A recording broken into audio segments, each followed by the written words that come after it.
Please, I kindly request. मैं हमेशा से कहता आया हूं, अगर मार्केट में कोई रिकॉर्ड होगा तो उसे तोड़ने का कोई दमखम रखता है तो वो है pan India superstar, action star, rebel star Prabhas. और सोने पर सुहागा तब हो जाता है जब उनकी फिल्म को कोई और नहीं बल्कि इंडिया के सबसे बड़े action director Prashanth Neel direct कर रहे हो। और ऐसा कोलैबोरेशन जब साथ में हो तो रिकॉर्ड टूटना तो लाजमी ही है। बिल्कुल वैसा ही हो रहा है। सालों से हम इंतज़ार कर रहे थे सलार के ट्रेलर का। आखिर वो वक्त आ चुका है। फाइनली सलार का ट्रेलर आ चुका है जो कि इस साल क्रिसमस के दौरान रिलीज होगी। यानी कि ये बात पक्की है कि साल के अंत में, साल जाते जाते धमाका ज़रूर होगा।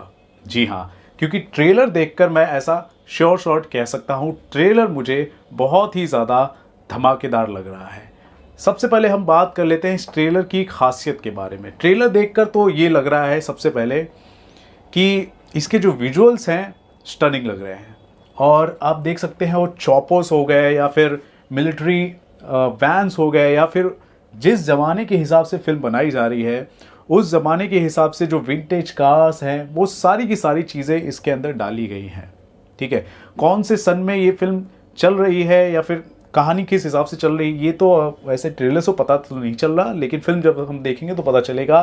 खानसार नामक एक जगह के ऊपर एक कहानी को बुनाया जा रहा है, जैसे कि उस इलाके में बहुत सारे बिजनेस भी हो रहे हैं, लेकिन उस बिजनेस पर कंट्रोल करने वाले जो लोग हैं वो वहाँ की तख्त पर बैठना भी चाहते हैं और उससे रिलेटेड कॉन्स्पिरेसीज भी हो रही है, पॉलिटिक्स भी हो रही है।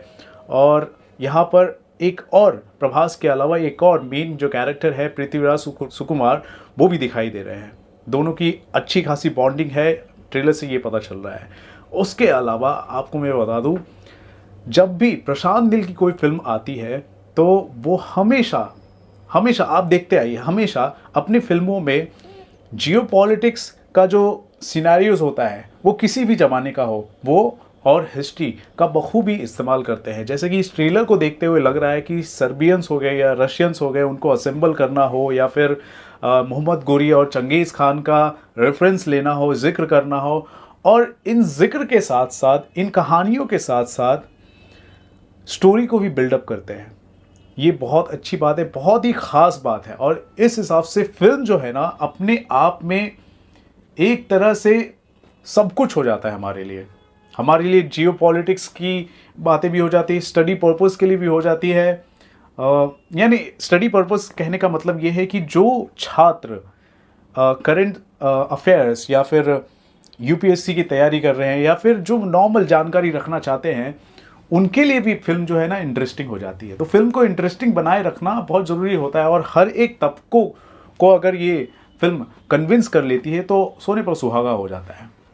एक्शन भी फिल्म का बहुत ही दमदार लग रहा है, कॉस्ट्यूम डिज़ाइन बहुत ही ज़्यादा दमदार लग रहा है। और ट्रेलर देखकर एक चीज़ तो साफ हो गई है कि कई ऐसे यूट्यूबर्स हैं, कई ऐसे लोग हैं जो बहुत ही ज़्यादा थियरीज निकाल रहे थे कि ये जो फिल्म है केजीएफ से इंटरकनेक्टेड होगी, कहीं ना कहीं केजीएफ या फिर उसका प्रीक्वल या फिर उसके बाद का कोई ना कोई होगा।